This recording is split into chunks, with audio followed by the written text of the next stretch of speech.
Good evening, Redbirds.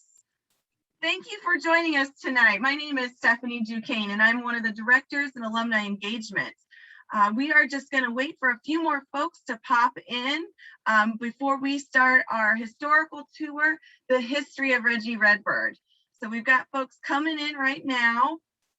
We're very excited. It is homecoming week, and we have had a terrific week already. We've had a wonderful homecoming kickoff on Monday. We had a great blood drive yesterday, and we're excited to spend the evening with you all tonight to learn about the history of our beloved mascot, Reggie Redbird. Again, I'm Stephanie Duquesne, and I'm with Alumni Engagements, and we're just waiting for a few more folks to pop in this evening. Many of you, this is not your first time with us. This is our very last edition in our summer historical tour series. We've had a great feedback and a lot of participation, so we're excited about that.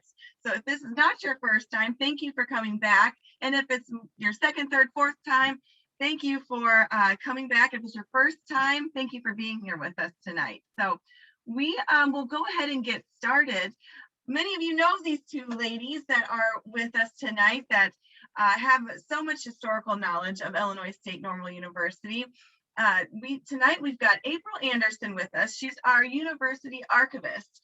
April has a long history in archive work. She has been with Illinois State Normal University and the archives in Milner Library for coming on 10 years. April teaches an archivist class at ISU and has really given the archives a new look. So please welcome April Anderson-Zorn. Hi, April. Also with us tonight is a face and a name many of you all know, is Barb Dallinger. I just learned that Barb is celebrating 30 years on campus this October. So that is a huge milestone.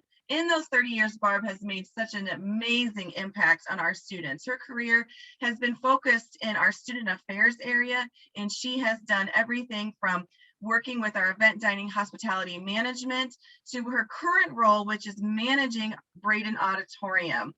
Barb has been a long ally to many of our students on campus, and I can't believe you've been here 30 years, Barb. Please do not retire anytime soon. Please welcome Barb Dallinger.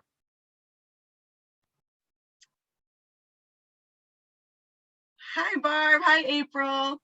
Just a little housekeeping things. As we want this to be very interactive, so as the program goes on over this next hour, feel free to pop your questions, comments, thoughts into the chat, and we will touch on those as they come in.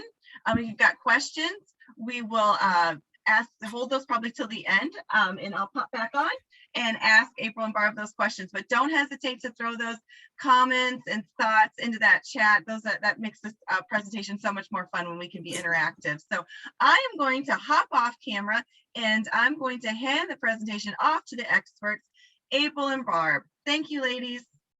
Thanks, Steph. Appreciate it. So as usual, I'm going to let Barb riff for a second while I pull up the presentation on my end. Well, I just happen to have Reggie here with me so that he can join us today, or spread the red Reggie. And I'm bringing out Coach Muller so that he can join us. Oh, you can't really see really well, can you? With Coach Muller, he's here too. So we have a little fan club in the background. Very excited. Yay. All right, I think I got it. Everybody can see, I imagine, our Reggie Redbird in the background. So I know we've got some folks here that have already been on a few of our campus tours. And look, we've done this a time or two, you and I, Barb. So we're still gonna kind of keep the flavor, if you will, of touring campus. But as we talk about the buildings, we also are gonna talk a little bit about our beloved mascot, Reggie Redbird, his family, so how his family got to campus in 1923, and even look back a little bit before Reggie Redbird's family got here in 1923 and made their nest here on campus in various buildings on campus. What were our mascots prior to that? And actually, we're going to touch on a couple of those mascots that maybe some of you don't know about, what we called ourselves prior to our naming, our branding, if you will, in 1923.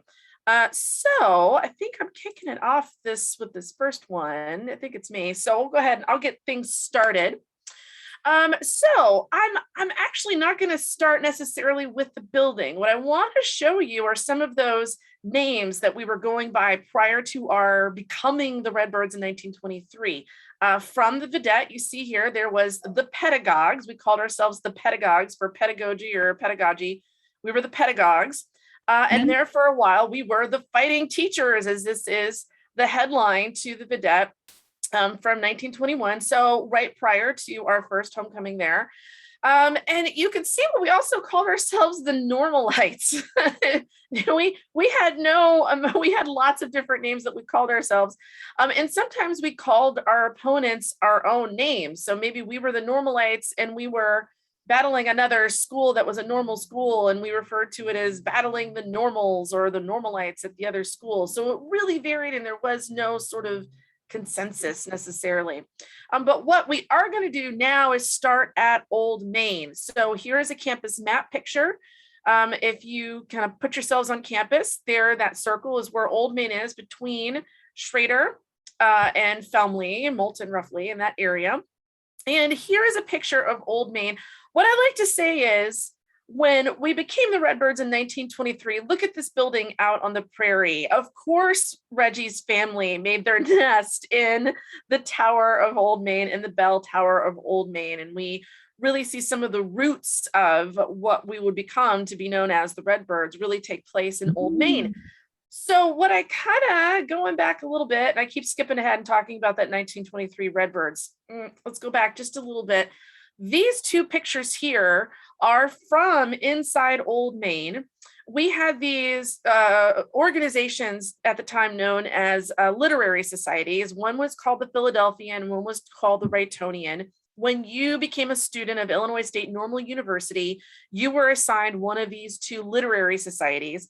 Think of these as your nerd Olympics. These aren't necessarily, when they're playing football, they're actually playing football with their minds, and they're doing it with these literary societies. They were coming together every year and competing for best play written, best performance, best piano piece, you name it, something in the sciences and humanities. They were competing for it, and each literary society had its own colors. So I believe it was the Wrightonian group that had purple and gold, and one was orange and black there for a while.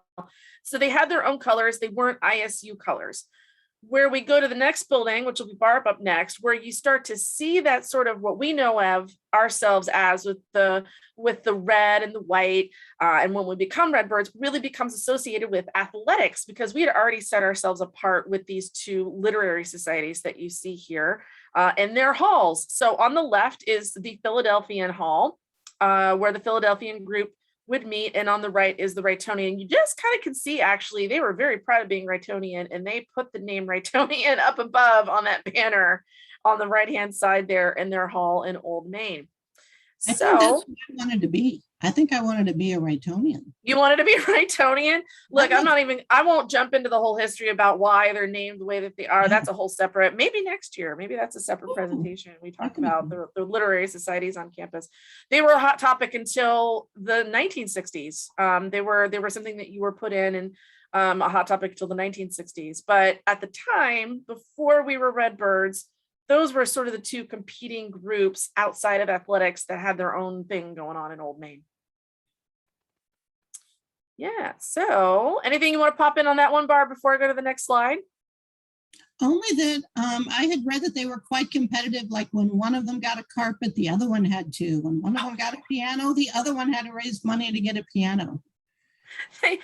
You're absolutely right. It was very much, it was one-upsmanship. Every time someone got something, the other one got something. And you make up a good point, what became the university library, so what we know now as Milner Library, they each had their own libraries. They were joined together in 1880 to then, with three other smaller libraries on campus, to then come together to make the university library. And that was also part of that with their libraries that they created When one had a better selection on a particular topic, the other one had to go get some selections of titles to then make their library better. So absolutely, there was some, we're going to be better than you. Every tit for tat back and forth of those literary societies. Interesting. Yeah. So next up on our tour, quote unquote, is Cook Hall. Take it away, Barb. Woohoo, Cook Hall, yay. Our very own castle. So for a long time, Old Main was the only building on campus. But eventually we did get the opportunity to build Cook Hall that we're all familiar with. And it was built originally as a gym, as a gymnasium, and all their little fancy schmancy costumes back there in the 1800s. Here's a picture of it now. And look, it just looks so cool out there all by itself. President Edwards and President Hewitt both fought to bring a dormitory on campus so that the students had someplace to live. However, Edwards first proposed getting the dorm that would include a gym inside it. Cook Hall was constructed and it opened in 1895. Here's a picture of the gymnasium part of it. And they used to walk that little track around there. It was approved under Governor Altgeld and had the whole interlocking castle thing where there's a castle on every university, every state university in the land of Lincoln. And there's a rumor, unsubstantiated, that put them together. They all make a really cool castle, but that has not been proved. This is one of my favorite pictures. What are those ladies doing? They're just hanging there. Christmas lights, holiday lights. I was talking to somebody about that earlier today.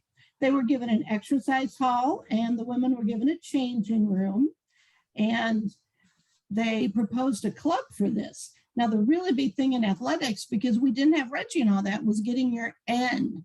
So you were going to get the N for your sweater. And we've had a lot of people send their N sweaters from Normal into the archives. So we're talking about the N and the WAN. They look pretty tight with their rules there, about that you can only wear this or that. They wanted the letters to mean more. So you couldn't just buy something with an N. You had to earn your N, much like I got There We Go. They actually earned those letters, kind of like my little band letter that I got in high school. So they wanted letters to mean more, but it turned into the N Club. And then eventually in 1935, we added the Women's Athletic Association, which was the WAA, because we're going to let the women get in on it. Saying not to be outdone, they started forming their own group. Do we know who these people are, April? So these two photos that just went by, and this is the last one for this slide, the gentleman and these women here, that was the N Club prior in 1935. This is in the 1935 yearbook, The Index. This photo is also from the 1935 yearbook, The Index, and this is the YWAA, so the Women's Athletic Association. They first were formed, the Women's Athletic Association was first formed in 1919, but they later renamed themselves in 1940 to the Women's Recreation Association. So these women, they were heavily involved in the idea that we need to make the letter N an important symbol for campus. Don't just slap a letter N on your shirt and call it a day. They were instrumental there in the beginning. But you had to be a guy to get that letter N. You couldn't be a lady. So they had their own club and their own set of rules. And they were also very strict about, well, how did you earn your letters, or how did you earn your recognition as part of the YWAA and later the YRA, and how you got those. And with the guys actually with the N Club, they also later on with Joe Cogdell, created something called the Cardinals. You could be a cardinal if you were the best of the best, and if you were the best of the best, became a cardinal, and you had a little pin that you would wear with your N to show that you were not just part of the N Club, but that you were also a cardinal part of the N Club. Was that academic related, perhaps? I'm sorry, say that again. Was that academic related, perhaps? Yes. Oh, absolutely. So in order to be part of the N Club, you had to have a certain grade level, and you had to have a certain caliber of grades, we'll say. So no failing, failing's bad.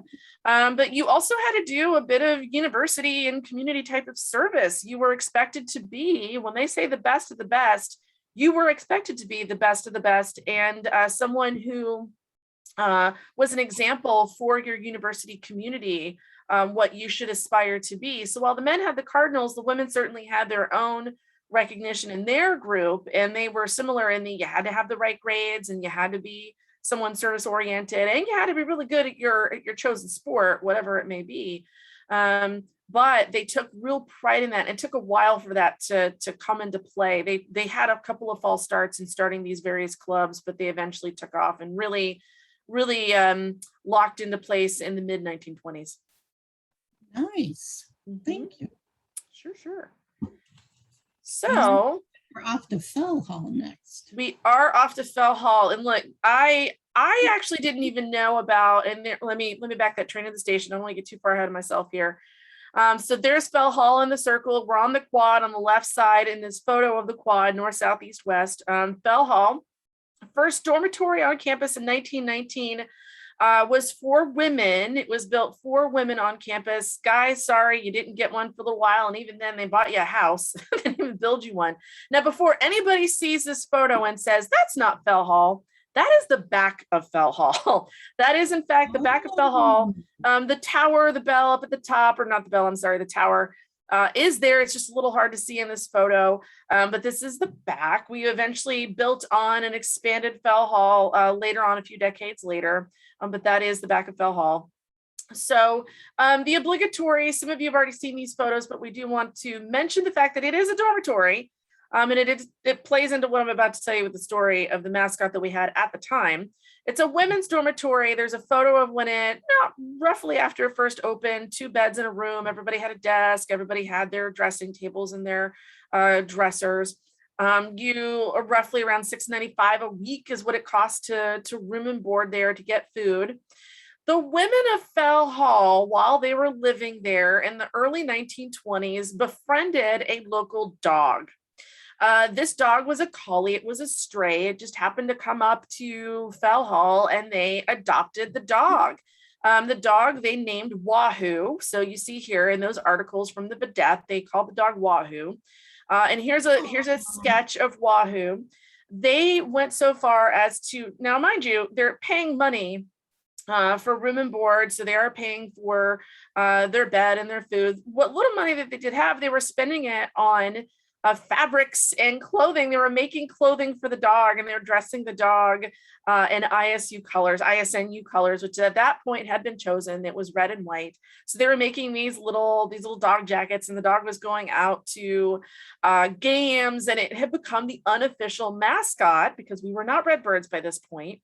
Had become the unofficial mascot. So the dog didn't live like, don't get the idea the dog was sleeping at the foot of the bed. That was not happening. But the dog had its own little place to stay, and it was being cared for. When the women went off for the holidays, the groundskeepers took care of the dog, and then the women came back and they further took care of the dog.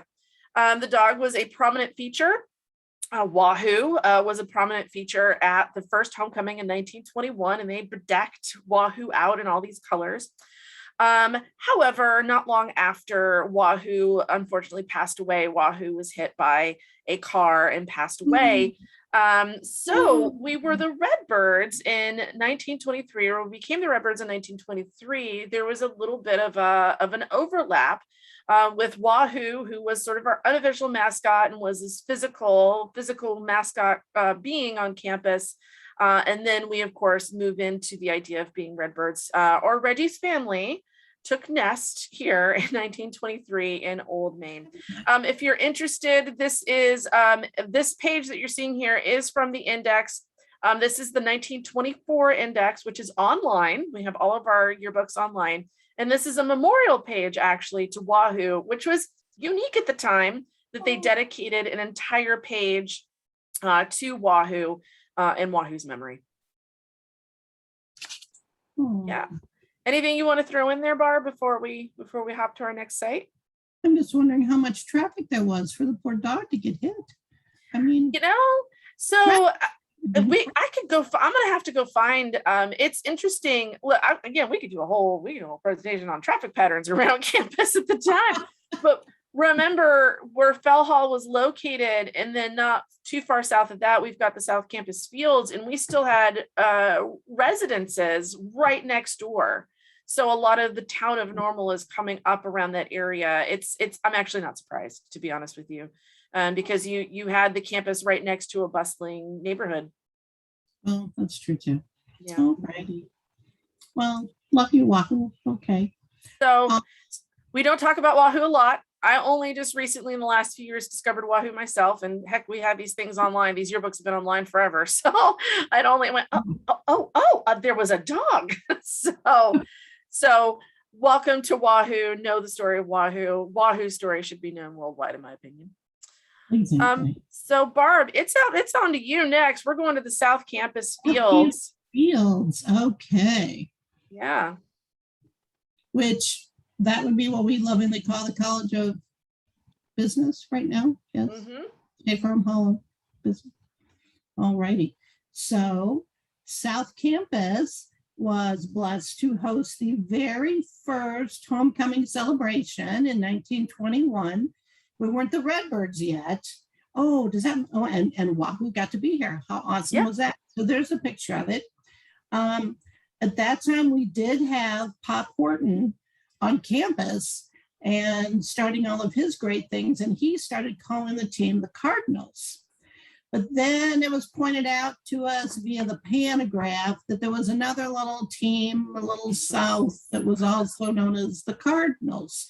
So maybe that wasn't a grand idea.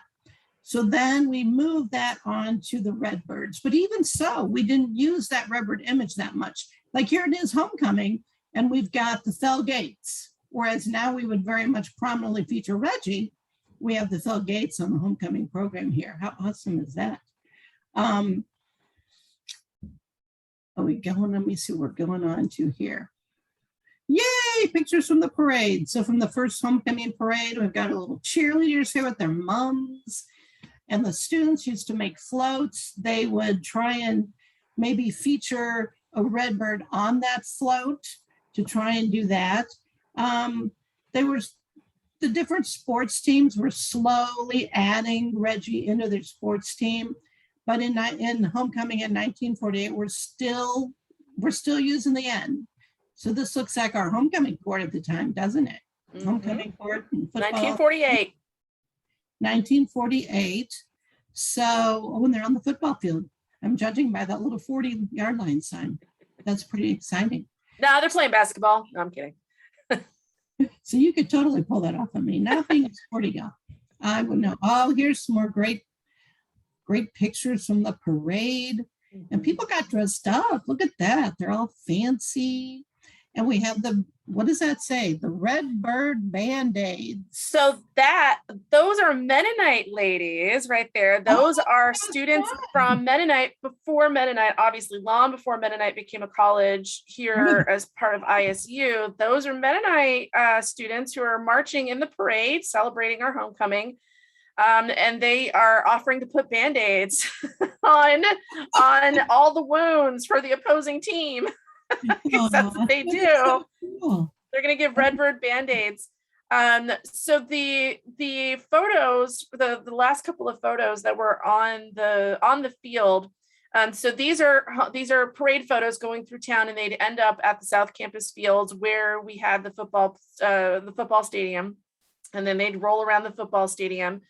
You didn't see the Redbird very much because they just weren't really adopting the idea of being a Redbird. I mean, they liked the idea of being a Redbird, but you didn't really see it as far as an image is concerned for many decades. And we weren't really very good at calling ourselves Redbirds, quite frankly.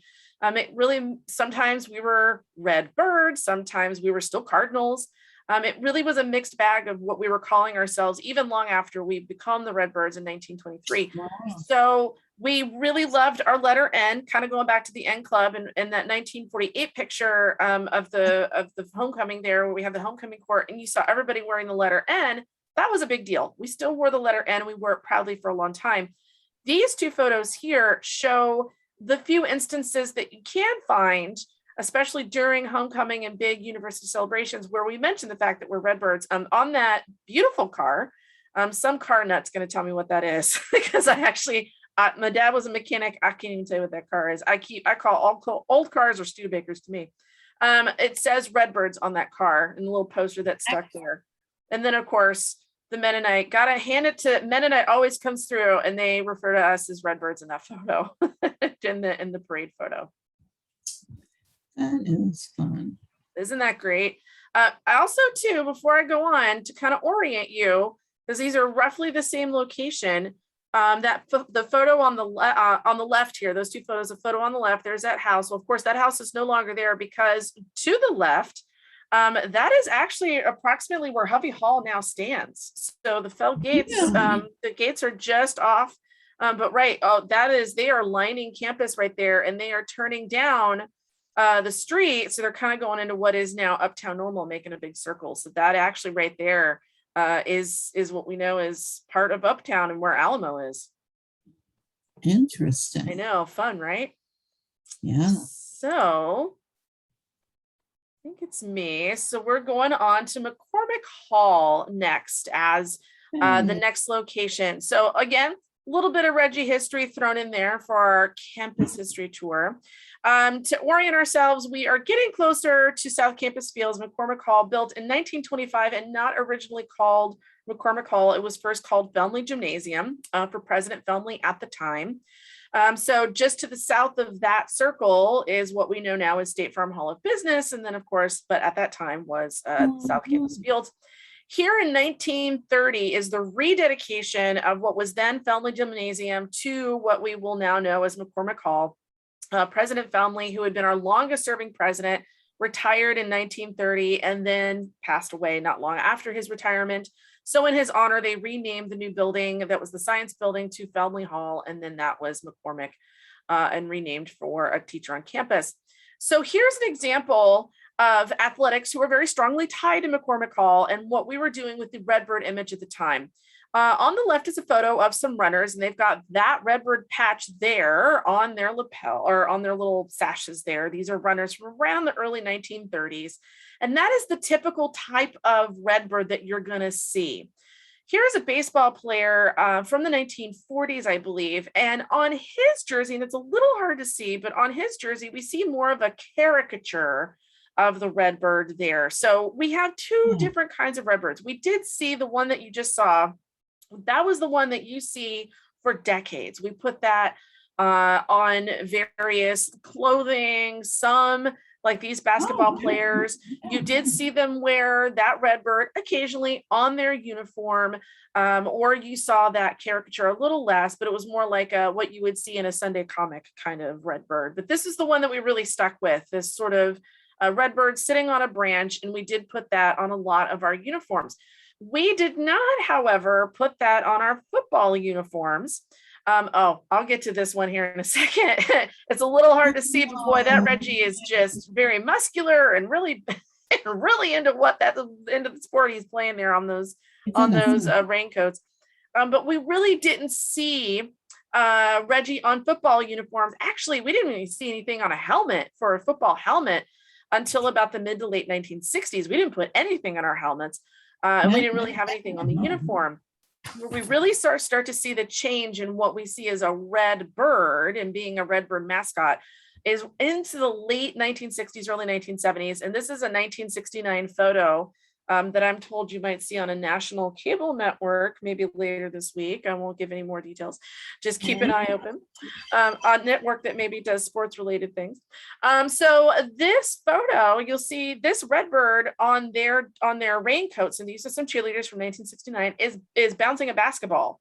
So the Redbird was put into athletic uniforms in this caricature, and then around campus you'd see Reggie doing gymnastics, or not Reggie, I'm sorry, the Redbird. The Redbird's doing gymnastics, the Redbird's bouncing a basketball, the Redbird's playing baseball. So the Redbird is now in the late 60s and early 70s being put into images of playing sports, again, really tying the Redbird back to athletics and being an integral part of us being athletic ourselves and competing in these athletic events. And the Redbird is very much included in that in the late 60s, early 70s. Gotcha. Yeah. So that Reggie's carrying a basketball? I believe so. This is, I'm gonna look at my other screen. Oh, no, I'm sorry. Reggie's running in this one. I switched this out last minute. There is a great photo. If any of you are interested, pop us an email at archives@illinoisstate.edu. There is a fantastic photo where it is color too, which is even better. Just think of your very quintessential 1970s basketball players, and they are sitting outside of Horton, and they are wearing these shirts with Reggie bouncing a basketball. And whenever anybody asks about this athletic Redbird, that's the photo I always go to, because it is just so, you look at it and you go, that is early 1970s. But I opted for this one because these are we hardly ever get to feature photos of cheerleaders, and these are some of our Redbird cheerleaders in 1969, showing off that new image in 1969. So yeah. Nice. Very cool. Yeah, right. I really love this image. And again, just kind of, whoops, I think I just went to the next one, and really shows it off. So Barb, Central and South Campus, go for it. South Campus. So that is what those of us who've been around remember as Atkin, Colby, Hamilton, Whitten, Dunbarton, and Walker.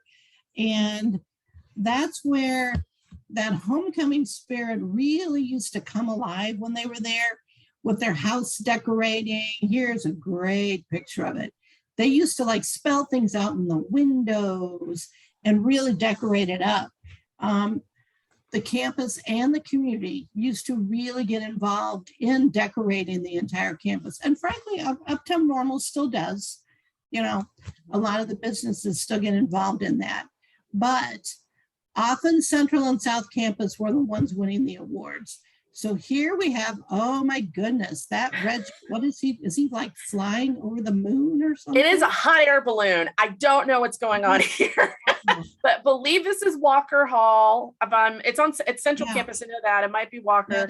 Definitely, yeah. Yeah, and that is the Redbird trying to catch up to a hot air balloon. Somebody please tell me what that is. I'm sure there was a theme. Oh, yep. And we have Reggie on a camel. Dr. Bone on the camel. So when Dr. Bone went to Egypt, this is in honor of that. Mm-hmm. You know, I got to tell you, I really miss the big floats with the tissue paper and napkins or whatever. You know, we don't really do that anymore. And I miss that. It was always so cool. Those are so fun. No bugs in our homecoming. Oh, righty. Yeah, so so this is actually from a house, but this is an example of house decorating using the Redbird as part of house decorating, which you saw all over the place. And you can just barely see a Redbird trying to eat that bug that says no bugs in our homecoming, which whoever we were playing at that time must have been a bug. It must have been one of the Gamma houses. Yeah, I think it was, yeah. Another Central Campus. Another Central Campus with a big ISU. Yeah, and Reggie just off to the left. And I'm sorry, I keep saying Reggie. Reggie's just so quintessential. So the Redbird just off to the left. That might have been their float. It looks like it might be on something enough that they could have pulled in the homecoming parade. I think so. Yeah, I think so. I think that was often used. And so this is South Campus. I think this was actually at Hamilton Whitten on the Hamwit side. And they really took, so what they were doing, this is again going back to that bug theme, whoever we were playing that year, that is Reggie dressed up as the Redbird dressed up as a can of Raid to kill the bugs. Going after those things. Who the heck did we play that was a bug, I wonder? You know, I really should have looked that up before we did this presentation, Barb. I was just more like, what in the world? I mean, and can we talk for a minute about how big that Redbird is? And why are we not making these big Redbirds anymore outside of our doors? Because the thing is huge. Have you been in the Bone this week? I have not actually been in the Bone this week, unfortunately. My gosh. Somebody in Tech Zone, one of the students in Tech Zone, crocheted a Reggie head. And it is about as big as that Reggie head. And it is in Tech Zone. It is phenomenal. If you're coming back for homecoming, you gotta pop in. I will be there on Saturday morning passing out donuts and hot cocoa right outside of there so you can see it when you grab a donut or hot cocoa. That's amazing. That's amazing. people just really get into it. And whoever made the Redbird raid can really got into it. Yeah. You can't see it. It's off to the right, but there is a whole theme going on about stomping out the bugs, and it's a raid can. But this is just one of those examples of everybody got into it, especially our Central and South Campus dormitories, and they often featured later on, when we get into the 50s, 60s, and 70s, they often featured the Redbird in their decorating contests, and this is just one of those examples. I know it got harder when I was advising UPB. It was getting harder to get like a hay rack to build your float on, and it was getting harder to find a place to store that. Yeah.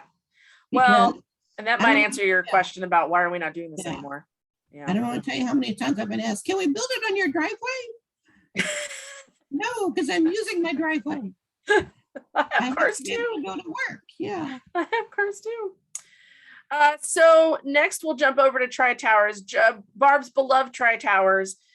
Tri-Towers, again, West Campus. So we're going to hop over from the quad, from Bone Student Center, the quad, hop over Main Street over to the west side of campus, Tri-Towers. Now, Tri-Towers, this is one of those, I always love to tell these stories about how before we got Reggie, when students were dressing up as Reggie, I hear from alumni all the time telling me about how they lived in Tri-Towers right here, these 3 Tri-Towers, and they lived there because they were responsible for going over to the athletic events that were happening over, particularly in Horton and Hancock. So the idea was, prior to Reggie being named in 1981 and we getting Reggie Redbird in 1981, they were making these. They were making these costumes, which I love. And please, if anybody knows who this is, and if they still have this lying around, I want this uniform. I want this mascot uniform so bad. So this is an example of, what's that, Barb? He had some rough teen years. He had some rough teen years. Yes, he did. And it only gets worse.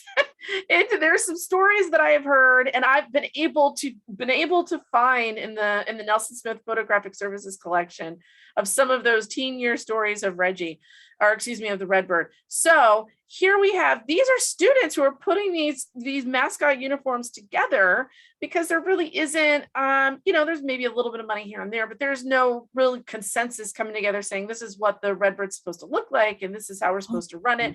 These students are living in Tri-Towers and coming up with these uniforms and going and performing at events like basketball, like football, wherever they're called to, and they're going to these events. I actually don't know who this is. So if somebody sees this and they go, that's Billy, then please just pass Billy this way. Now, when I was putting this together, we've been scanning a lot of photos, obviously, for the 100th homecoming. I had never seen this photo before until I was putting this presentation together. And I gotta say, I have some concerns about somebody in the 1970s sitting on the hood of a car, going through on a parade, dressed as Reggie. I think a very nice, well thought out and put together mascot, I must say. That's a good Reggie, yeah. But I hope they tied that person down to the hood of that car, because I'm a little concerned for their safety. driving through town and sitting on the hood of a car at a parade. But again, that's just one of those many examples of how dedicated our alums, our now alums, students then were to making sure that the Redbird was part of not just homecoming, but festivities in general, and really putting some effort into those uniforms too. Yeah. Oh. Yeah. Cute. Oh, go ahead, Barb. Okay, so then let's see. You ready? I'll pop over to the next one. We're going over now. We're heading over to Horton and the Fieldhouse, Hancock Stadium, the land of athletics. So Reggie has made his appearance. He's starting to look a tad bit more like he looks now. Now he has better legs than when I was an undergrad. He looks like that last one. It was always just kind of, the person's legs and what was on top. We're getting there. And it dawns on the students Oh yeah, see, we're getting there. We're getting Can I there. pop in? Let me pop in just for a second. I had an alum tell me about being Reggie and molting at a basketball game, and that is that photo. I was able to find this photo of that particular student at the time as the Redbird and molting, and they had to pause the game repeatedly and sweep up the feathers because the Redbird was molting. Anyway, at Horton, that's what that is. That could be like a foul. Yeah. Foul. Ha ha ha. Go ahead. Oh my goodness. So here we are out on the field here during the football game, but around 1981, they had a campus competition basically to name Reggie, to come up with his name. And they announced it when we played Illinois Wesleyan on Hancock Field. I bet that's when they were doing it. And he was popping out of there. Right there. And there he is. He was loaded into a box, pulled by a trailer, unveiled to great applause. And this was the first time that we had actually sponsored the mascot. And the school actually, paid for him so he didn't molt. Kept him in better shape. But that's when he became Reggie. And the thing that just really surprises me is he was named after Reggie Jackson. And I'm Baseball not great. I guess. I'm like, Yep.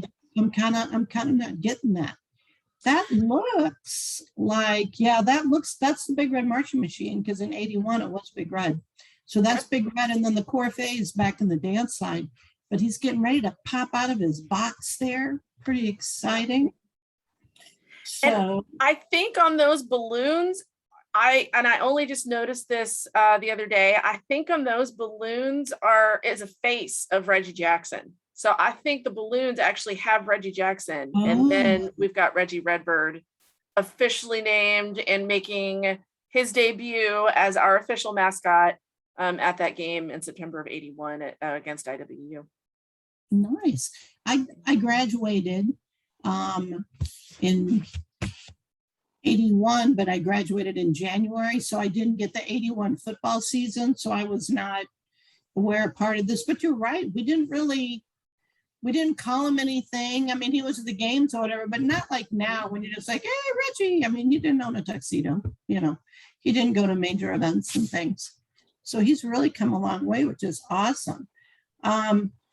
Random side note that Hancock and Horton opened the week of September 16th to coincide with the opening of Hancock Stadium. And that Horton was named, as we know, for Pop Horton, the founder of Gamma Phi. And he was the one who started to coin Redbirds.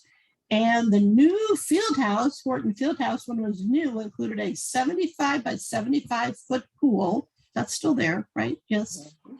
A 6-lane track, a basketball court, and bleachers that held up to 8,000 spectators. I heard Chicago play there, and I could not hear for a week afterwards.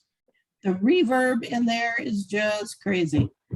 Crazy, crazy. I'm really glad it's a bigger thing. I've heard some stories about performances in that space, and I hear it's rather amazing. Well, and Temescal was in there for a while too. Yeah, that's right. All right, and we'll make our last stop at Redbird Arena, which is where Reggie now makes his nest. So Reggie lives in Redbird Arena and has his nest there. Come a long way from Old Main, where his grandparents made their nest in the bell tower of Old Main, and now Reggie lives in Redbird Arena.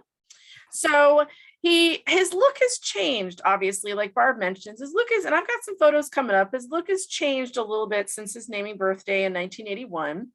And look, before I show you those photos, I can't do a presentation about Redbird Arena and show you the massive construction that it was, and really how just amazing of a structure that this was. And it was very unique for its time, with the type of roof that went on, those Teflon panels, those Teflon coated panels that went on that now give it its glow when it's on at night.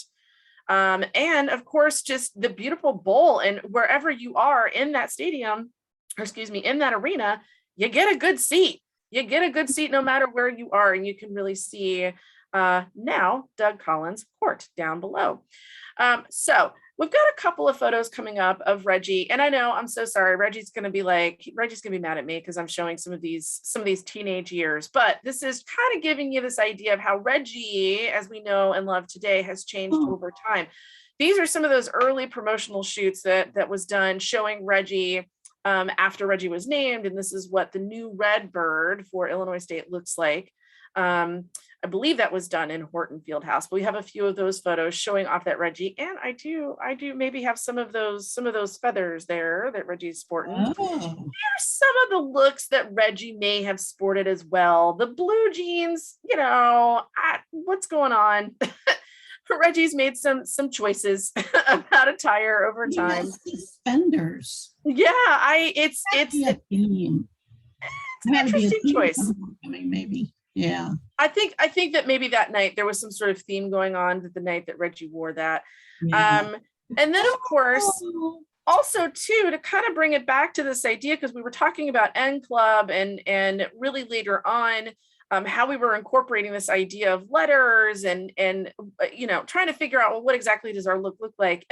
There you can see there on the floor, there's I-State. There for a while we were also I-State, and we were using that as a logo pretty prominently on the stuff that we were producing and using for marketing.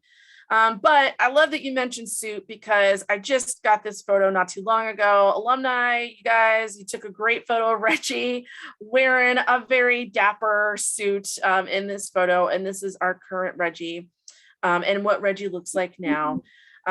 Whenever Reggie has to go to an event. I love that Reggie will dress up whenever there's, a fancy event, there's a fancy Reggie, or there's a t-shirt Reggie, or Reggie definitely knows what to wear when there's a special event going on.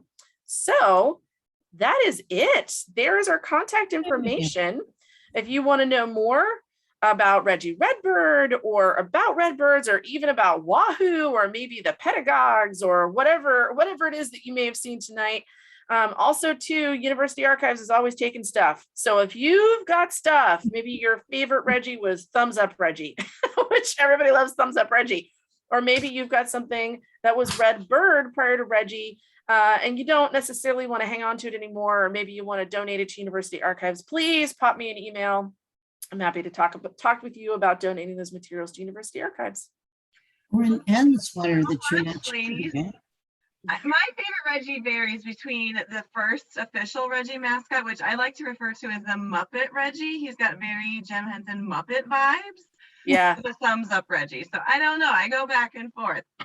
But I want to mention that our chat feature is not working tonight. So I know. I am so sorry. I'm not ignoring our guests tonight, but our chat feature is not working. So that was hard for me because I had a whole lot of things to say. So I imagine the folks on this call did too. If you have a comment or a question, feel free to email me. You all have my email from my confirmation this morning, and we'll address those questions, and I'll make sure to share those comments. So if you had something you wanted to share, maybe you knew somebody in one of those pictures, or you had a question or you needed to clarify something, don't hesitate to email me, because I'd be happy to address those questions and get those answers for you. One thing I wanted to mention was we still have homecoming floats with those pumps and those tissue papers. It's just not as prominent as it was. I can tell you that on Tuesday night, I visited the Student Alumni Council, and they're building their float, and it's covered in the old school tissue. And they have a Reggie that they're building too.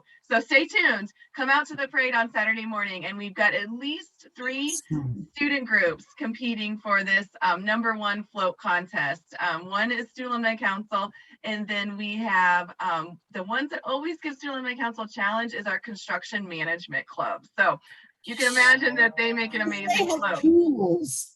Yes, I think the students don't get into it as much because, man, it's a lot of work. I know it takes my Student Alumni Council all week, and they raise money to make these floats. So, but they're super cool. I wish there was more, but come out on you can watch the parade from live online on our Facebook Live if you're not local or can't make it out to the parade on Saturday morning. So tune in or come out in person and join us.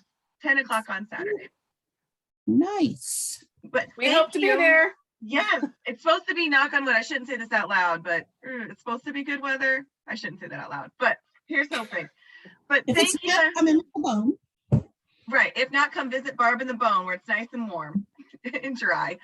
Well, thank you, everybody. Thanks for visiting with us tonight. I will send out the recording of this. I'll share that tomorrow. Again, if you have any questions or comments, don't hesitate to email me. Again, this is the last in our historical summer series, but stay tuned. I think we might have a spring historical series coming up. So stay tuned for that. Thank you, Redbirds, and happy homecoming. Happy homecoming. Thanks.